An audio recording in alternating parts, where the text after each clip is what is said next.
That's Nick. And that's Joseph. And today we're here to talk about A Different Man, the third film directed by Aaron Schimberg, which premiered at the 2024 Sundance Film Festival, right before it also competed at the 2024 Berlin International Film Festival, where it picked up a Silver Bear for Best Lead Performance for Sebastian Stan. A24 released it theatrically September 20th, before it expands to a wider release October 4th, 2024.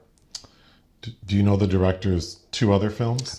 His debut, Go Down Death, I have not seen. I am a fan of his 2018 sophomore film, Chained for Life, which also features, among several other cast members, Adam Pearson. What is A Different Man about? After undergoing facial reconstructive surgery, Edward becomes fixated on an actor in a stage production based on his former life. What is your pull quote? An interesting, if somewhat basic satire on being careful what you wish for, A Different Man squanders its sinister setup with a kooky third act about the tendency to self-sabotage amidst the innate contradictory undertow of an identity crisis. Mine. A Different Man is an intriguing story that ends up feeling like an overly long segment from Tales from the Crypt. In particular, it reminds me of a Tales from the Crypt episode called The Switch, starring William Hickey and Kelly Preston. So Sebastian Stan plays a man named Edward who suffers from neurofibromatosis, which on him looks like a bunch of tumors on his head that are benign, but he has a big head. So his life is kind of ambiguous to us. He lives in a big city by himself in an apartment. He's an aspiring actor. That doesn't seem to be going very well. We don't know if he has a side job or how he gets money. But one day while he's at the doctor's office, the doctor says, "Hey, I have a colleague who's doing a trial on some medication that will cure you." And it's extremely vague, the mechanism of action of this drug, no specifics. What's also happening during this time is that a woman has moved in next door to Edward named Ingrid. And she's played by Renate Reinsve. Do you know her from anything? Oh yeah, her big breakout was in Joachim Trier's The Worst Person in the World, which we own on Criterion if you want to check that out, which I highly recommend. She's had a very busy year also, because she was in 4 films in film festivals. She had 2 in Sundance, including this, 2 in Berlin, including this, and then also in Cannes. And she was in that Jake Gyllenhaal TV series Presumed Innocent. That was a very thorough answer. Yes, she's a busy girl. So Ingrid is very nice to Edward. She doesn't seem to be preoccupied with his appearance. They become friendly. But Edward goes to see about this trial and agrees to do it. And it would seem that he was not given the placebo, because we get like a 10 to 15 minute montage where how the medication is working is that his face is kind of sloughing off. And we get maybe like 10 minutes of what you could consider body horror. Light body horror, where he's pulling off the skin. And then one night, he reveals, after pulling off his skin, that he looks like Sebastian Stan. And then we see him go out for the first time ever as an adult, seemingly feeling normal and looking like Sebastian Stan. He goes to a bar and he has the night of his life. He's sitting at the bar. A bunch of dudes walk in all excited about something sports related, I would assume. They hang out with him all night. There's a lady eyeing him. He ends up hooking up with her in the bathroom and then comes home at like 10 in the morning when a repairman shows up. And why the repairman's there is very important, so we'll get back to it. But it's at that moment that Edward, Sebastian Stan, decides to say that Edward, the man with the facial deformity, died. He committed suicide. I'm his cousin. My name is Guy. And it just so happens that Ingrid overhears him. So now she believes her friend, her neighbor, is dead. Then we flash forward an undetermined amount of time, and we see that Sebastian Stan, now as a man named Guy, is the #1 real estate agent in whatever city they live in. Or borough. And he's leaving work one day and has lost communication with Ingrid because he's not her friend. Her friend Edward died, supposedly. So he sees Ingrid walking around and follows her. And it's important to know that Ingrid, when she was friends with Edward, was an aspiring playwright. So when Guy sees Ingrid, he follows her to a theater, and we see that she's written a play and she's casting for a character named Edward. And so she's written a play based on Edward's life. It's called Edward. So he goes in and he's confused, and she goes, "Oh, are you an actor? I want you to read for a part." And the part is of her boyfriend. And he's not right for it, but when he was doing the trial people made a 3D mask of his original face as like a memento so he could track how his face changes. So he decides to go back to the theater and audition as Edward wearing that mask. And she loves it. She casts him. They become fast friends, lovers, and it seems like everything's going well until one day a man named Oswald pops up. And Oswald is played by Adam Pearson. And that man actually suffers from this condition in real life, the actor. So he looks like how Edward looked before he changed. And he pops into the theater like, "Hey, my agent sent me here, said I'd be perfect for the role. See, you already casted. Good luck with that. Can't wait to see when it's done." And then he ingratiates himself into everything. And Ingrid is intensely interested, yes. And very interested in him. Because really it would work better for her play if someone that has the condition that she wrote plays the part. Yeah. And she does, because Oswald is the opposite of what Edward was. Oswald is confident. He puts himself out there. He's vivacious, outgoing. Yeah. And people like him. His facial deformity is not an issue for him, unlike how it was for Edward. But we have to remember that, what's the man starring in the movie? Sebastian Stan. He, as Guy, this reminds me of the TV show The Swan. It also reminded me of Got to Be Real, when Dion tells Aretha Franklin that she could get down to a size 0 and still have the spirit of a big bitch. But or in other words, the ugly duckling syndrome, yes. Right. Mm-hmm. So the second half of the movie really changes, and we just see Guy, Sebastian Stan's character, devolving. Mm-hmm. He ultimately gets fired from the play because Ingrid and Oswald decide that really, like you said, it should be a man like Oswald playing it, and he's a better actor, and the story has changed. So Guy kind of loses his mind, and when the play starts its run, Guy shows up and assaults Oswald on stage, but he's badly injured when a piece of the set falls on him, which we'll get to. So now he's in traction, like he's broken all of his limbs, and guess who decides to take care of him? Oswald and Ingrid. Mm-hmm. Who have become a couple. They're a couple. And then we see one day, it seems like Christmas time, Guy is getting physical therapy, and he has like a psychotic break and I believe kills the physical therapist. He stabs him in the chest. And then we see Guy go to prison. And then it would seem that maybe like 25 years passed. In the space of 30 seconds of running time. Like it happens from one scene to the next that he was in prison reading The Bluest Eye, and now... Yes, Toni Morrison's Bluest Eye is a subtext, is a motif in this. And then next thing we know, he's been released as an old man, and he happens to bump into Oswald. And Oswald is still with Ingrid. Yeah, they're having dinner. They have kids in grad school, and they reveal to him that they're moving to Canada to join a commune where they're just going to be nude and do LSD. Sounds great. And the final shot of the film is them talking at dinner, and Guy is having a hard time deciding what he wants to eat. And Oswald says, I'm happy to see, or I'm paraphrasing that, you haven't changed at all, my friend. The end. It's very metaphorical. This feels like just a very basic allegory to me. It is, and it reminds me of so many other films that are using a similar kind of device. And in fact, there's an elliptical ersatz meta quality about it. I'd say Chain for Life balances this in a lot more intriguing ways. Schimberg's previous film. And that film is maybe arguably also a little more rough around the edges, but I preferred it. But I mean, there are a lot of narratives that I was thinking of. The screening we went to, the director was there, and Sebastian Stan and Adam Pearson, and they introduced the film. And the director said a lot of people think this is a sad movie, but I consider it to be a comedy.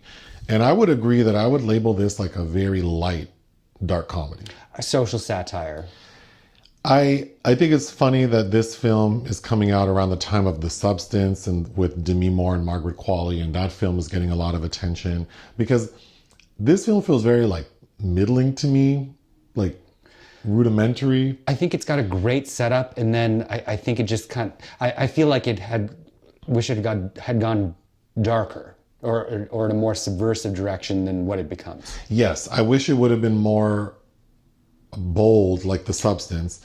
Or I was also thinking as I was watching it that if it were more clever like Problemista. But this isn't particularly fun. Like I was laughing at things in a way that is just kind of like, oh, this is awkward or uncomfortable. I did enjoy the viewing, but the second half does feel like it goes off in a way that... Well, you know, I thought of David Lynch's Elephant Man, of course, and Hiroshi Teshigahara's The Face of Another, which does really interesting kind of noir things with somebody who, you know, gets to use the face of another. Flowers of Algernon, I would say, is in there a little bit. But it's really got a B sci-fi quality about it, too. There's this great, I think, 1940-something Anthony Mann film called Strange Impersonation, where all of those like 40s movies where women had to get kind of sci-fi or plastic surgery and they, you know, become someone else, but including even melodramas like A Woman's Face, either version, the Ingrid Bergman or Joan Crawford one, but how people that haven't done the internal work, when they get a glow up, they're still kind of like a baby elephant has learned to be stuck around the patio chair, the patio chair that they were tied to, not realizing their strength or their growth. That's very much what this is. There's a moment in the film that describes exactly how I felt about it after the, like I think after the first run. Yeah, like I guess that'd be the preview showing. The preview show, they all go to a bar to like, you know, have a drink. And Sebastian Stan as Guy is sitting at the bar, and some guy played by... Charlie Korsmo, who was in the director's previous film. And who I know from Dick Tracy, the little boy from Dick Tracy. Yeah. He is talking to Sebastian Stan like, hey, were you in that play? That was a really good play, man. You know, it's my anniversary, or it's my wife's birthday or something, and she drugged me here. And, you know, at first I'm like, what the hell is this? I'm not going to enjoy it. But after watching it, it did give me things to think about. So I guess it's okay. That's how I felt about this movie. Like, we had a nice conversation leaving, but it was very quick and it was done. Like I didn't think about the film after. There are also other little cameos in there besides Korsmo. There's Michael Shannon playing himself. Yes. Which is entertaining. Owen Kline, the son of Phoebe Cates and Kevin Kline, who directed Funny Pages. He's in it? I think he's the young man that is doing the some kind of... Oh, they're playing like PlayStation or Wii or something. Like boxing or something. That's him, okay. Patrick Wang, a director of the director of In the Family, he's the one directing the commercial in the beginning. Because it opens upon Edward is filming this commercial that's being used as like a human resources training tape. But we don't know that's what it is initially. Right. We think he might be in a TV show or movie, but then we learn that it's what you just said. And that is kind of one of the more fun, subversive elements of it. I think that is the funniest part of the movie. Yeah, because he shows that to Ingrid and back to the elliptical. I think it's showing also like you get what you put out there as well, because there are so many callbacks, including like with the neighbor that used to live in Ingrid's apartment came over to ask for laundry detergent. So does she. And it's like life presents you with these opportunities to be better or to be bold. And Edward kind of fails every time. Well, I want to get to that, but we should better explain the funniest moments. So when Ingrid and Edward first become friendly as neighbors, they're both saying like, well, I'm an aspiring actor, I'm an aspiring playwright. He gives her a typewriter, which getting back, we'll mention in the cyclical thing, but he shares with her the final product of what we saw him shoot in the beginning of the film, and it's like an HR like workplace behavior video, and it's basically like how to treat ugly people, how to deal with disfigured coworkers, and like how to make them feel included. And to me, that is by far the funniest part of the movie, and I kind of wish the film were a little more sarcastic in that way. Yes. Mm-hmm. Okay, the symbolism. So the obvious is that Edward gets an opportunity to change his appearance. And we can assume that because of his physical deformity, he's felt limited. Mm-hmm. And maybe that's why he's so shy and doesn't advocate for himself and doesn't put himself out there. So when he gets the opportunity to change that, he takes it without doing any sort of work. And I think the biggest symbol of that is in his apartment, the ceiling is leaking. Mm-hmm. And we see it the first time it starts. And it's a little dribble. And then it gets worse. We see a rat fall out of the ceiling. Then at one point, the hole gets bigger and like a huge, heavy object falls and hits Edward in the head. And this is after he started, the big hit is after he started taking the treatment. So that's when his skin starts to fall off. And so it's all very like, well, obviously, if you don't if you don't do the work on the inside, then nothing you do externally is going to matter. Yep, the grass will always be greener. Right. Yep. So that's very effective. Obviously, another very graphic symbol is this character of Oswald showing up, who looks just like Edward did, and we see that he has the opposite life of Edward: vivacious, well liked, funny. Loud. At one point we see him doing karaoke, and Sebastian Stan as Guy is sitting there looking like, I could never. Yeah, and well, that's the thing. Guy is the name of the persona. He's a blank slate. He could literally start over again. He doesn't even know how to, because he goes into real estate. It's like he's copying the corporate video that he was in. His exit as Edward is a neighbor had also committed suicide in the same building. So he's clamoring for details about what his life should be like without thinking about what his own interests are. And the only driving force is this attraction that I think he had for Ingrid. And she's an interesting character. She's a bit detached from everything, it's hard to classify her. She's not an opportunist, but she's also a selfish person, but not without some good intentions either, because she ends up being with Oswald. Okay, I agree. She is very interesting because I liked her, then I really didn't like her, and then in the end I liked her again. Mm-hmm. Because she's not an opportunist. I feel like I've met people like her who are just open to everything. Mm-hmm. Who knows what life's going to hand you? But at the end of the day, it's about my experience and how to best, like how to maximize my experiences. So initially, when we see that she's basically made a play off of Edward's life, at first I didn't love that idea, but then I thought, well, he was her friend. Mm-hmm. She respected him, and she believes he's dead. So she's just telling his story in what turns out to be a pretty honest way. Yes, and then through the workshopping of it, it's like, how did you get this far without having workshopped this to a better degree? But she's coming to realize like all kinds of things about how her perspective has also been a problem. Like she's created an eternal victimhood for him, and there's this whole Beauty and the Beast component, because as Guy starts being phased out of the production, right before he's out, they say that you're gonna pop up at the very end when Edward is transformed in the eyes of his love interest, kind of like Shallow Hal, really, like, mm-hmm. because this woman, that's what I was thinking. This woman loves you. They're going to see this version of you, and then they're like, oh no, that doesn't work either. So it's almost an interesting trajectory culturally, collectively, how we've come to realize how we other people and how that's a problem. So some other things that happen. Edward has a typewriter that he says he found. And he has typed something. So he has it in his home, like decoration. And he has a piece of paper in it that he's typed a message. And it's something related to how people are repulsed by his appearance, I believe. But yet they want to see his face. And then they run away screaming, kind of. Something like that. And then Ingrid comments on it. And he goes, well, you can have it. And then he later gifts it to her. And then after Edward, quote unquote, dies, and now Guy is in Ingrid's life. He goes to her apartment, and she was being real unsavory. Also, Ingrid's going on my worst hair list she has sort of like 4 hairstyles through the film.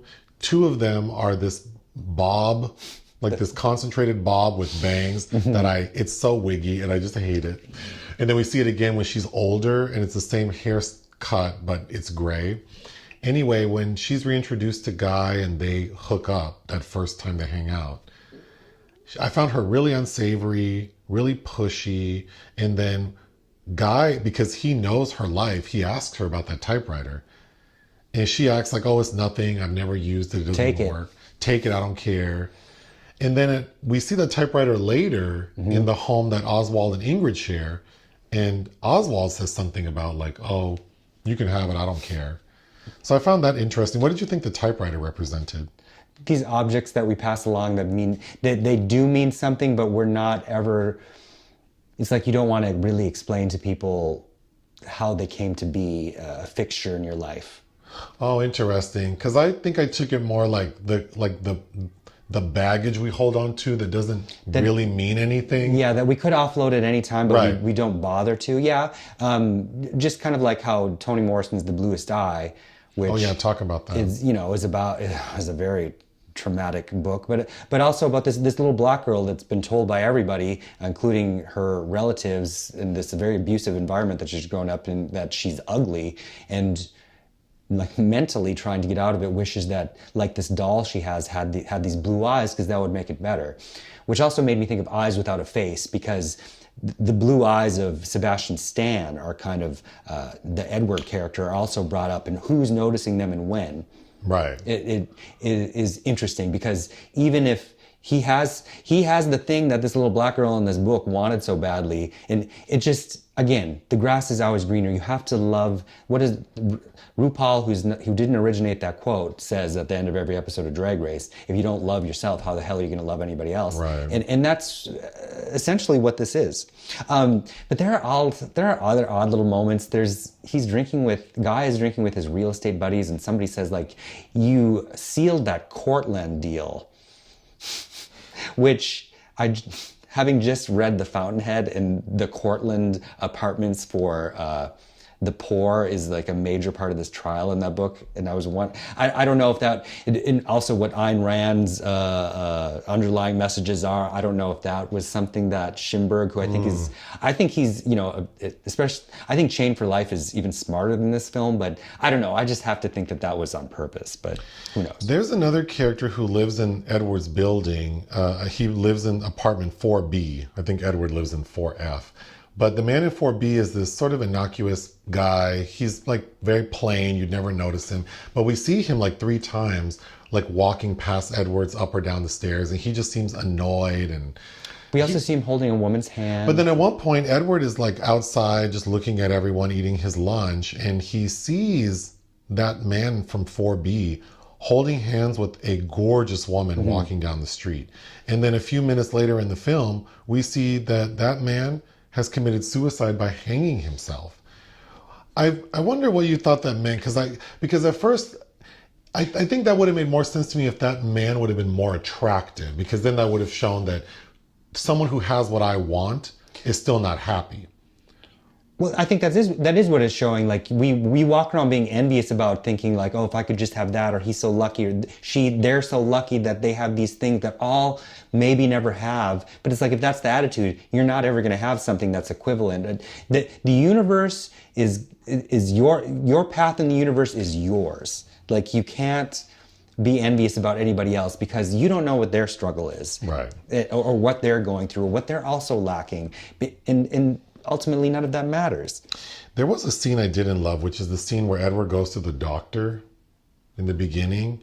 That doctor, the way it was played, felt like he was a leprechaun trying to trick someone. I thought it was kind of, well, it's funny, these physicians want to run these experiments on people that like have specific disfigurements and then act disgusted by them. Because the one doctor explaining to it's like, because of the cut on his finger, he's like, we'll dress your wound, but it's like, I don't want to touch you. And he screams for that other doctor who clearly has a problem with Edward. Oh, then there's the one character who's like the he's part of the trial, but it seems like he's not a medical professional. And he's the gay one who we see in the bar dressed in like leather and lace. Mm-hmm. I thought that was a fun character. Yeah.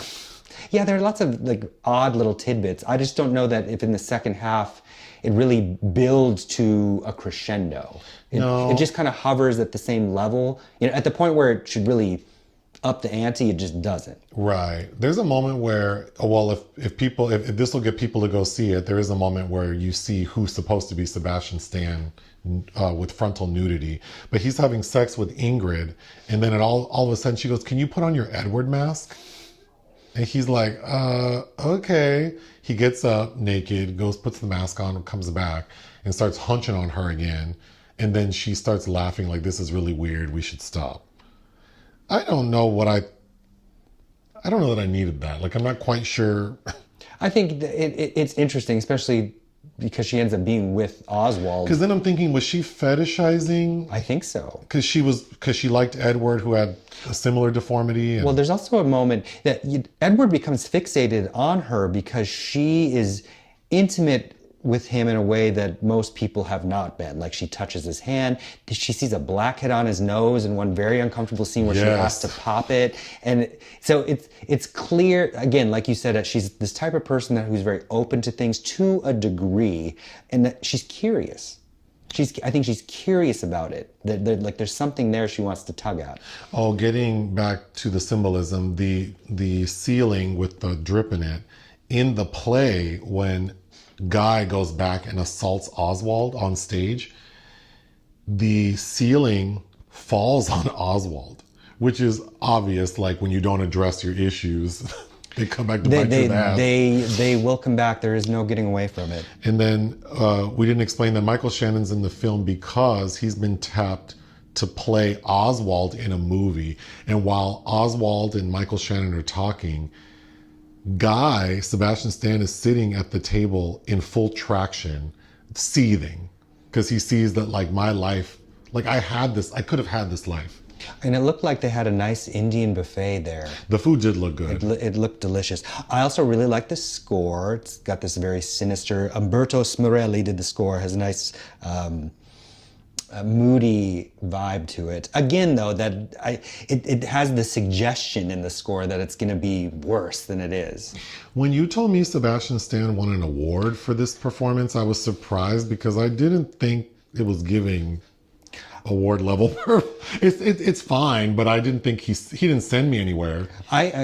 I think that I had a lot of conversations in Berlin about this because Berlin has genderless acting categories, so they just do one lead and one supporting performance. Oh. So they gave Sebastian Stan the lead, but there were there were a handful of other performances I really liked, including by Anya Plaschke, who is the star of The Devil's Bath. I don't understand why she did not win that award at that festival over Sebastian Stan. And especially when they gave Emily Watson a supporting, she's in like 3 scenes. I had predicted Sebastian Stan was going to win Best Actor at Cannes for The Apprentice, playing Donald Trump, and then that jury decided to ignore that film completely. But and you will be seeing that shortly. Again, I think he's fine, but what we also talked about after seeing this was that these characters seem more like ciphers. They don't really seem like real people. No, because I didn't feel anything for any of them. Mm-hmm. Which was an odd feeling leaving the theater. Again, I mean, we've talked about it for half an hour, so clearly there's a lot to talk about. But yeah. I think it's not something that will sit with me. I didn't feel much as I was watching it. That being said, I would definitely watch this director's next film. Oh yeah, for sure. I think you really would enjoy Chain for Life, and I still need to go back and watch his first film. But it's an interesting moral fable, but something it very much feels like something that could have been packaged in a half-hour segment. Yeah. What would you give A Different Man? I will still give it a 3. I would give it 3 out of 5. Join us on Patreon and listen to our podcast. Bye.